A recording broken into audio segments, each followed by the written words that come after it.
ओम शांति। मुरली तारीख 10/12/2023। अव्यक्त बाप दादा साथी को साथ रख, साक्षी और खुशनुमा तकनशीन रहो।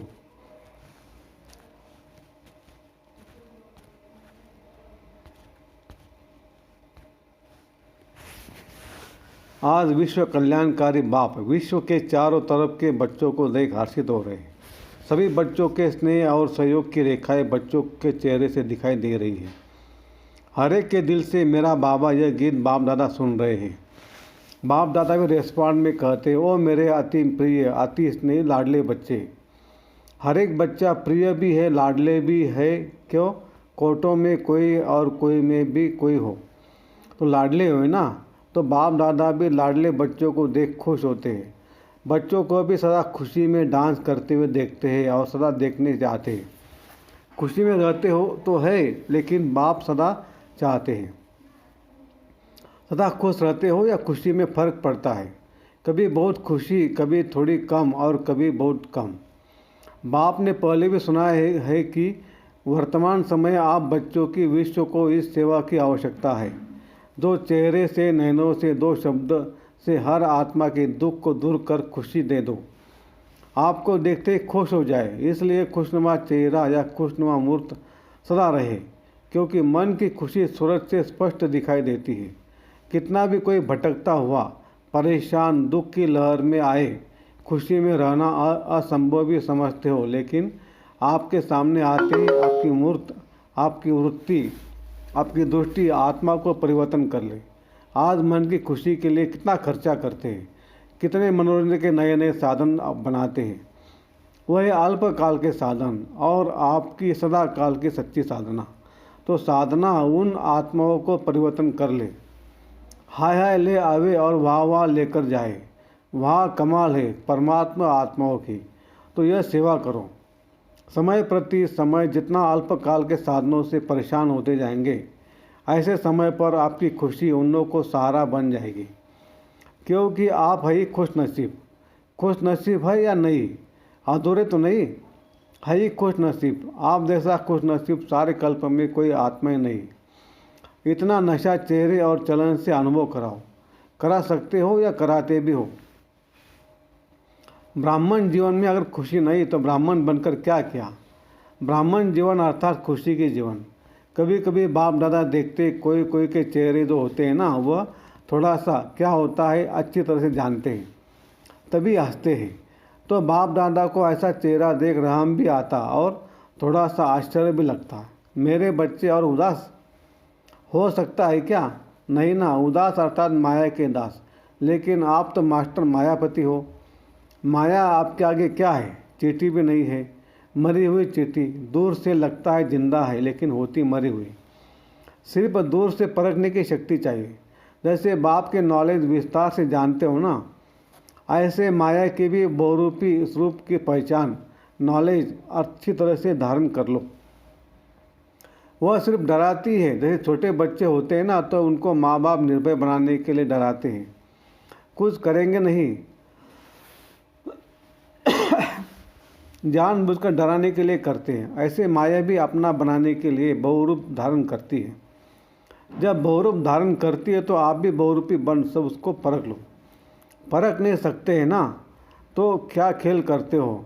युद्ध करने शुरू कर देते हो। हाय माया आ गई और युद्ध करने से बुद्धि मन थक जाता है। फिर थकावट से क्या कहते हो? माया बड़ी प्रबल है, माया बड़ी तेज है। कुछ भी नहीं है। आपकी कमज़ोरी भिन्न भिन्न माया के रूप बन जाती है। तो बाप दादा सदा हर एक बच्चे को खुश नसीब के नशे में, खुशनुमा चेहरे में और खुशी की खुराक से तंदुरुस्त और सदा खुशी के खजाने संपन्न देखने चाहते हैं। जीवन में चाहिए क्या? खुराक और खजाना। और क्या चाहिए? तो आपके पास खुशी की खुराक है या स्टॉक कभी खत्म हो जाता है? खुशी का खजाना अखुट है, अखुट है ना। और जितना खर्चो उतना बढ़े। अगर कोई भी पुरुषार्थ नहीं करो, सिर्फ एक लक्ष्य रखो, कुछ भी हो जाए, चाहे अपने मन के स्थिति द्वारा, चाहे कोई अन्य आत्माओं द्वारा, चाहे प्रकृति द्वारा, चाहे वायुमंडल द्वारा, कुछ भी हो जाए, मुझे खुशी नहीं छोड़नी है। यह तो सहज पुरुषार्थ है ना। या खुशी खिसक जाती है, सहज है या कभी कभी मुश्किल है। दृढ़ संकल्प रखो और बातों को भूल जाओ। एक ही बात पक्की रखो, मुझे खुश रहना है। तो बातें क्या लगेगी, खेल। और अपनी खेल देखने की साक्षीपन की सीट पर सदा स्थित रहो। चाहे कोई अपमान करने वाला हो, आपको परेशान कर अपने साक्षीपन की शान से नीचे उतारने वाले हो, लेकिन आप साक्षीपन की सीट से नीचे नहीं आओ। नीचे आ जाते हो तभी खुशी कम हो जाती है। बाप दादा ने पहले भी 2 शब्द सुनाए हैं, साथी और साक्षी। जब बाप दादा साथ है तो साक्षीपन की सीट पर सदा मजबूत रहती है। कहते सभी हो बाप दादा साथ है, बाप दादा साथ है, लेकिन माया का प्रभाव भी पड़ता रहता है। और कहते भी है रहते हो बाप दादा साथ है, बाप दादा साथ है, बात साथ है, लेकिन साथ को ऐसे समय पर यूज नहीं करते हो, किनारे कर देते हो। जैसे कोई साथ में होता है ना, कोई बहुत ऐसा काम पड़ जाता है या कोई ऐसी बात होती है तो साथ कभी ख्याल नहीं होता, बातों में पड़ जाते हैं। ऐसे साथ है या मानते भी हो, अनुभव भी करते हो। कोई है जो कहेगा साथ नहीं है, कोई नहीं कहता, सब कहते मेरे साथ है। ये भी नहीं कहते कि तेरे साथ है, हर एक कहता है मेरे साथ है, मेरा साथी है। मन से कहते हो या मुख से, मन से कहते हो। बाप दादा तो खेल देखते हैं, बाप साथ बैठे हैं और अपनी परिस्थिति में उसको सामना करने में इतना मस्त हो जाते हैं जो देखते नहीं है कि साथ में कौन है। तो बाप भी क्या करते, बाप भी साथी से साक्षी बनकर खेल देखते। ऐसे तो नहीं करो ना। जब साथी कहते हो तो साथ तो निभाओ, किनारा क्यों करते हो। बाप को अच्छा नहीं लगता। बाप ये शुभ आशा रखते हैं कि है और है भी कि एक एक बच्चा स्वराज्याधिकारी स्व विश्व अधिकारी बने। आप लोग प्रजा है क्या, प्रजा तो नहीं बनाना है ना। राजे महाराजे विश्व राजे हो ना, प्रजा बनाने वाले हो, प्रजा बनने वाले नहीं हो, राजा बनने वाले। प्रजा बनाने वाले हो तो राजा कहाँ बैठता है, तख्त पर बैठता है ना। जब प्रैक्टिकल में राजा के नशे में होता है तो तख्त पर बैठता है ना। तो साक्षीपन का तख्त छोड़ो नहीं। जो अलग अलग पुरुषार्थ करते हो उसमें थक जाते हो। आज मनसा का किया, कल वाचा का किया, संपर्क का किया तो थक जाते हो। एक ही पुरुषार्थ करो कि साक्षी और खुशनुमा तख्त निश्चिंत रहना है। यह तख्त कभी नहीं छोड़ना है। कोई राजा ऐसे श्रेष्ठ होकर तख्त पर बैठा तख्त पर हो लेकिन बहुत क्रोधी हो, ऑफिशियल हो तो अच्छा लगेगा। कहेंगे यह तो राजा नहीं है, तो आप सदा तख्त नशीन है ना। वह राजे तो कभी तख्त पर बैठते कभी नहीं बैठते, लेकिन साक्षीपन का तख्त ऐसा है जिसमें हर कार्य करते भी तख्त नशीन उतारना नहीं पड़ता है। सोते भी तख्त नशीन, उठते चलते संपर्क में आते तख्त नशीन। तख्त पर बैठना आता है कि बैठना नहीं आता, खिसक जाते हो। साक्षीपन के तख्त नशीन आत्मा कभी भी कोई समस्या में परेशान नहीं हो सकती। समस्या तख्त के नीचे रह जाएगी और आप ऊपर तख्त नशीन होंगे। समस्या आपके लिए सिर नहीं उठा सकेंगे, नीचे दबी रहेंगी, आपको परेशान नहीं करेंगे। और कोई भी दबा दो तो अंदर ही अंदर खत्म हो जाएगा ना। तो बाप दादा को ऐसे समय पर आश्चर्य लगता है। आप नहीं आश्चर्य करना, अपने पर भले करना, दूसरों पर नहीं करना। तो आश्चर्य लगता है कि यह मेरे बच्चे क्या कर रहे हैं, तख्त से उतर रहे हैं। जब तख्त नशीन रहने के संस्कार अब से डालेंगे तब विश्व के तख्त पर भी बैठेंगे। या सदा काल तख्त नशीन नहीं होंगे तो वहाँ भी सदा अर्थात जितना समय फूल है उतना समय नहीं बैठ सकेंगे। संस्कार सब अभी भरने हैं, फिर वही भरे हुए संस्कार सतयुग में कार्य करेंगे। रॉयल्टी के संस्कार अभी से भरने हैं। ऐसे नहीं सोचना कि अभी कुछ समय तो पड़ा है, इतने में विनाश तो होना नहीं है। यह नहीं सोचना, विनाश होना है अचानक। पूछकर नहीं आएगा कि हाँ तैयार हो, सब अचानक होना है।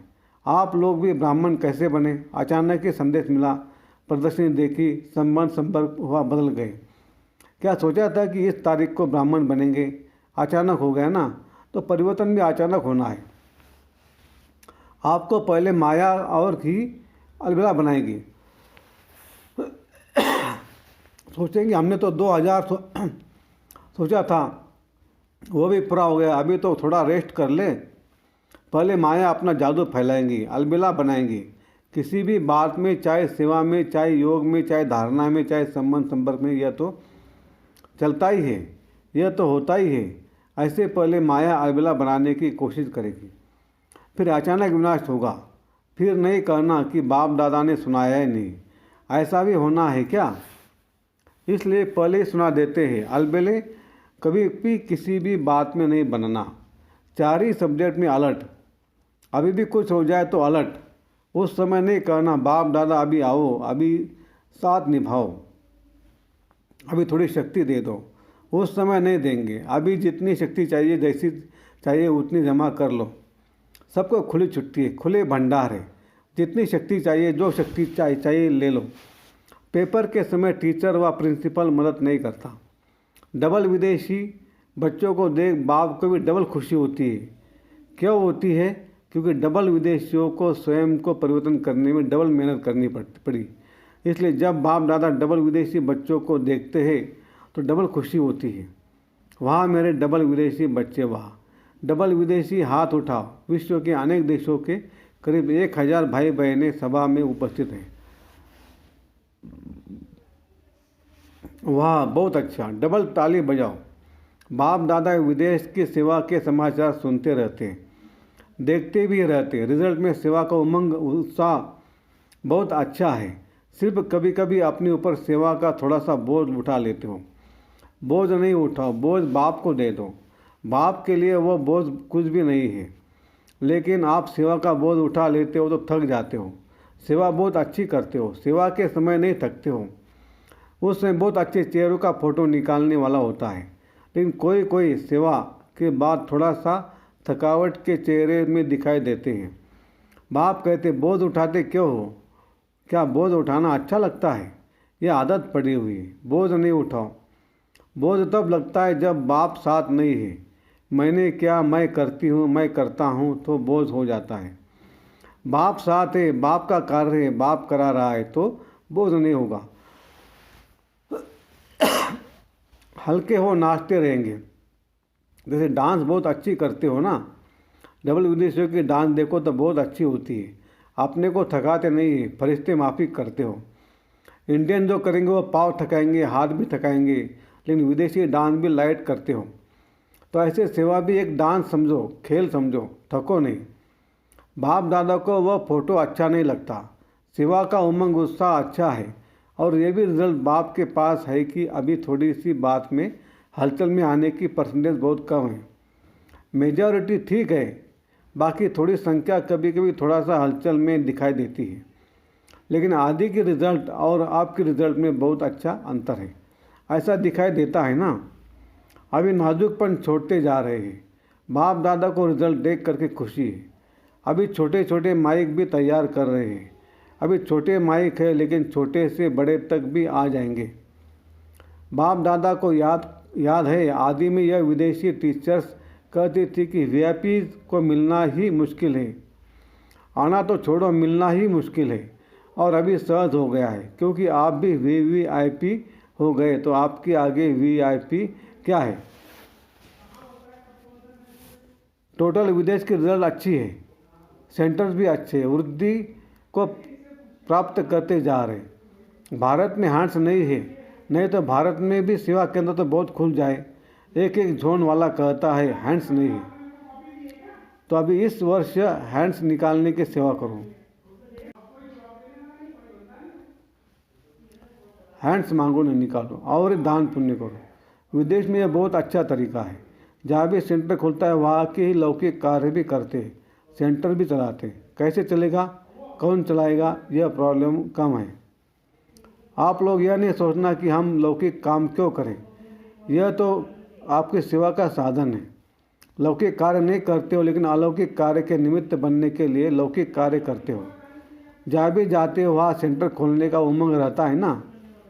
तो लौकिक कार्य कब तक करेंगे, यह नहीं सोचो। लौकिक कार्य अलौकिक कार्य निमित्त करते हो तो आप सरेंडर हो, लौकिकपन नहीं हो। अलौकिकपन है तो लौकिक कार्य में भी समर्पण हो। लौकिक कार्य को छोड़कर समर्पण समारोह मनाना यह बात नहीं है। ऐसा करने से वृद्धि कैसे होगी?